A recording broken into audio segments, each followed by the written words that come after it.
नमस्कार दोस्तों। सभी के लिए बहुत ही अच्छी खबर है। जो भी विद्यार्थी शिक्षक वर्ग की भर्ती का इंतज़ार कर रहे थे, उनके लिए वाकई बहुत ही राहत भरी खबर है। आप देख सकते हो, बिल्कुल बीकानेर की ऑथेंटिक सूचना है ये अपने पास में कि सेकंड ग्रेड टीचर के 10,000 पदों पर भर्ती की कवायद शुरू। अब कई विद्यार्थियों को ये सूचना तो मिल चुकी, परंतु उनको ये कसमकस चल रही है कि सर हम फर्स्ट ग्रेड की करें या सेकंड की करें। बिल्कुल बात जायज़ भी है। अधिकांश विद्यार्थी अपने आप को व्याख्याता भर्ती के लिए क्या कर चुके हैं, समर्पित कर चुके हैं। कई विद्यार्थी हैं अपने आप को सेकंड ग्रेड के लिए समर्पित कर चुके हैं। अलग अलग कसमकस चल रही है। अब एक्चुअल में कई ऐसे सब्जेक्ट्स होते हैं जिनमें मिलता जुलता सिलेबस रहता है, परंतु सेम नहीं रहता, फ़र्क तो होता है। परंतु बड़ी कोचिंग संस्थान वाले, आपको सही बता रहा हूँ, आपको दूसरे बड़े एप्लीकेशंस वाले, वो अलग अलग तरीके से गुमराह कर रहे हैं कि कोई दिक्कत नहीं है। ख़ास तौर से अपना हिंदी सब्जेक्ट की अगर बात करूं तो बहुत से यूट्यूब्स पे, बहुत से एप्लीकेशंस पे आपको यही मिलेगा कि सेम ही सिलेबस है हिंदी का। बिल्कुल नहीं है। किसी भी हालात में गुमराह ना हो। सेकंड ग्रेड एक अलग चीज़ है, व्याख्याता एक अलग। दोनों पद ही अलग हैं तो सिलेबस तो अलग होगा ही होगा। इसलिए गुमराह ना हो। स्वयं अपने धैर्य से, अपने संयम से, अपने दिमाग से खुद सोचिएगा, खुद समझिएगा कि मुझे किस चीज़ की तैयारी करनी है, व्याख्याता की या द्वितीय श्रेणी की। समझ रहे हो ना बात को? ऐसे गुमराह में ना आए, ना बड़ा नाम सुन करके किसी के पीछे दौड़ें। ऊंची दुकान फीके पकवान, एक्चुअल में अधिकांश जगह यही होता है। पहले मैं आप लोगों को ये बतला दूं कि ये सूचना क्या क्या है। तो देखिए, राजस्थान में 10,000 द्वितीय श्रेणी यानी सेकंड ग्रेड टीचर्स की जल्द भर्ती होगी। आरपीएससी के माध्यम से होने वाली नियुक्तियों के लिए योग्यता और भर्ती नियमों में चर्चा चल रही है। इसी भर्ती में हिंदी के, अंग्रेजी के, विज्ञान के, सामाजिक के, गणित के, संस्कृत के, इन सभी टीचर्स का क्या होगा, चयन होगा। उम्मीद ये की जा रही है कि सभी पदों के लिए अलग अलग भर्ती विज्ञापन अगले महीने में निकलने शुरू हो जाएंगे। माध्यमिक शिक्षा निदेशालय के निदेशक हैं कानाराम जी, स्वयं ने भर्ती प्रक्रिया की मॉनिटरिंग कर रहे हैं और राज्य में महात्मा गांधी जो स्कूल है ना, खास तौर से महात्मा गांधी स्कूल हैं, वो इंग्लिश मीडियम है, उनके साथ ही सामान्य स्कूलों में भी इनकी नियुक्ति होगी। खास तौर से तो ये महात्मा गांधी स्कूलों में टीचर्स की कमी ना हो, इसलिए ये वैकेंसी आ रही है। और अगर इनमें टीचर्स पूरे हो जाते हैं तो सामान्य विद्यालय जो अपने हैं गाँव में, उनमें उनको नियुक्ति दे दी जाएगी। राज्य के किसी भी महात्मा गांधी स्कूल में कोई पद रिक्त ना रहे, इसके लिए पीटीआई के सेकंड ग्रेड के 461 पद आएंगे, थर्ड ग्रेड के 420 आएंगे, और इन्हीं के साथ में असिस्टेंट ग्रेड थर्ड यानी लेब असिस्टेंट के 461, लाइब्रेरियन के 460, इन सभी पदों पर भर्ती होगी। इन सभी के लिए निदेशालय ने नियम तैयार कर लिए हैं और भर्ती प्रक्रिया शुरू करने से संबंधित एजेंसी है उसको निर्देश भी दे दिया है। बीडी कल्ला जो शिक्षा मंत्री हैं, माध्यमिक शिक्षा निदेशालय को सेकंड ग्रेड पीटीआई और लेब असिस्टेंट और लाइब्रेरियन की भर्ती करने के लिए निर्देश जारी कर दिए हैं। शीघ्र भर्ती आ जाएगी, चिंता ना करें।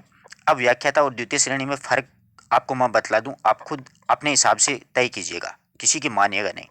देखिए, सेकंड ग्रेड में आपको कक्षा 9 से 12 की जो बुक्स चलती है ना, आपने सभी को रटना पड़ेगा, पीना पड़ेगा, घोट घोट के पीना पड़ेगा। एक बार नहीं, 10-10 बार पीना पड़ेगा, 20-20 बार भी हो सके तो पी लो, जितना हो सके उतना पीना पड़ेगा इनको।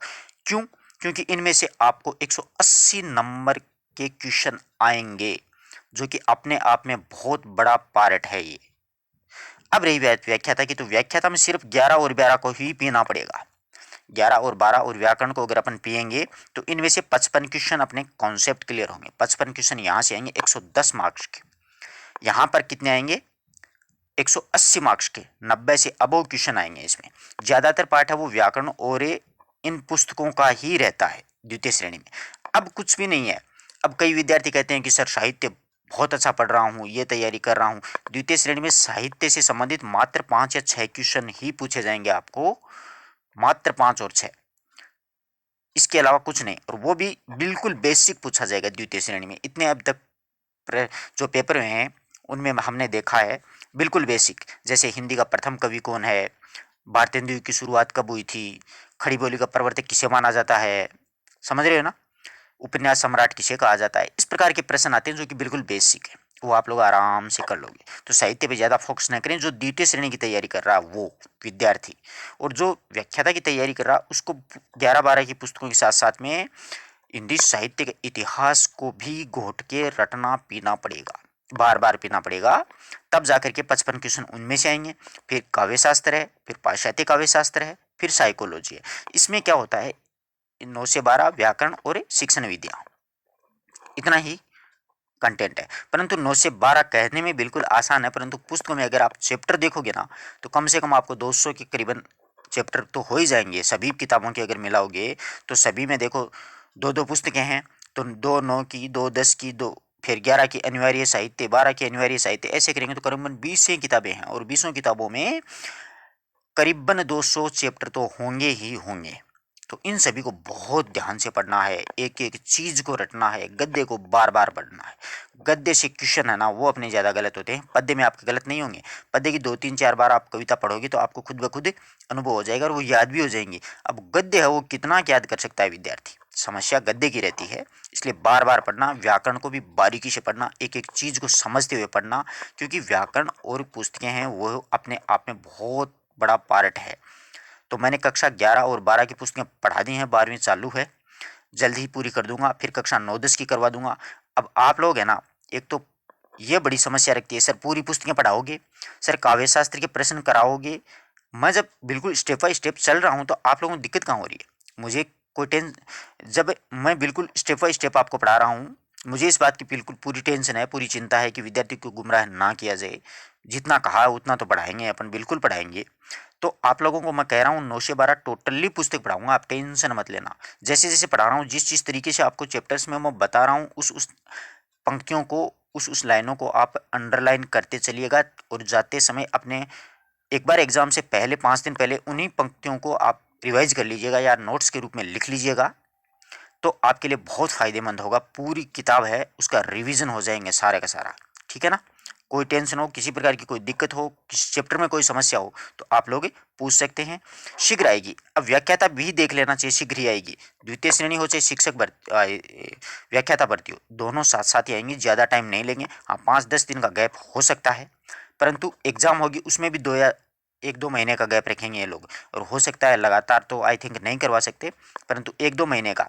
अगर ये सेकंड ग्रेड अब आ जाती है तो ये जून या जुलाई में ये एग्ज़ाम हो जाएगी, समझ रहे हो बात को।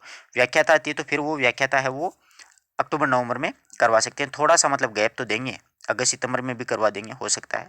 तो आप लोग जैसे तैयारी कर रहे हैं वैसे तैयारी करते जाएं, एक ही पे फोकस रखें, दोनों भर्तियाँ आएंगी, किसी प्रकार की कोई टेंशन ना लें, बिल्कुल फ्री माइंड से अपने दिमाग को एकाग्रजित करते हुए एक एक चीज़ को चिंतन मनन करते हुए पढ़ना है, क्योंकि अभी अपने पास में समय है और ये समय यूं ही बीतता जाएगा, समय कभी रुकता नहीं है मित्रों। बार बार इसी बात को दोहरा रहा हूं मैं, इसीलिए कि समय नहीं रुकता है। कि अभी कई विद्यार्थी वैकेंसी आएंगी, फॉर्म आएगा, फॉर्म की लास्ट डेट पड़ी है अभी तो, फिर तो एग्ज़ाम की डेट आएगी, ऐसे करते करते रिजल्ट की डेट भी आ जाएगी और रिजल्ट आ भी जाएगा। आप लोग अपने जिस जगह पे बैठे हो वहीं पर बैठे ही मिल जाओगे, समझ रहे हो ना बात को। किसी का दिल दुखाने का अपना कोई इरादा नहीं है। कड़वी बात इसीलिए बोलनी पड़ती है कि कई बार क्या है कि बहुत बार कहने के बाद भी समझते नहीं हैं। आप लोग मेच्योर हो यार, ग्रेजुएशन कर रखा है, बीएड कर रखा है, बच्चों के माता पिता भी हों आप लोग, आप पे भी आपके माता पिता की कुछ आशाएं हैं, वो भी देख रहे हैं मेरा बेटा पढ़ कर के अच्छा जॉब पाए, अच्छी ज़िंदगी जिए, ठीक है ना। तो तैयारी करो, धोखा मत करो अपने आप के साथ में। ये फालतू में वीडियोस देख करके यूट्यूब पे डांस वांस के, फिल्म के, इसमें कोई फ़ायदे वाली बात नहीं है। फिल्म लाइफ में देख लेंगे, अपना सिलेक्शन हो गया तो फिर फिल्म ही देखने का अपना काम है और कोई काम नहीं है, वरना तो अपनी ज़िंदगी की फिल्म बन जाएगी। ठीक है दोस्तों, तैयारी के लग जाइए। और जो मित्र हैं जिन्होंने वीडियोस देख लिए हैं और नोट्स के रूप में बना लिया है उनका तो बहुत बहुत धन्यवाद। और जो नहीं है वो अपने मित्रों को यूट्यूब, फेसबुक, ट्विटर वगैरह पर, जो भी व्हाट्सएप ग्रुप हैं, टेलीग्राम ग्रुप हैं, उनमें शेयर कर दे, ताकि और विद्यार्थी हैं जो कोचिंग की फ़ीस नहीं दे पा रहे हैं तो अपने फ्री ऑफ कॉस्ट आपको मैं करवा रहा हूँ, आप लोग आराम से पढ़ सकते हो। धन्यवाद दोस्तों।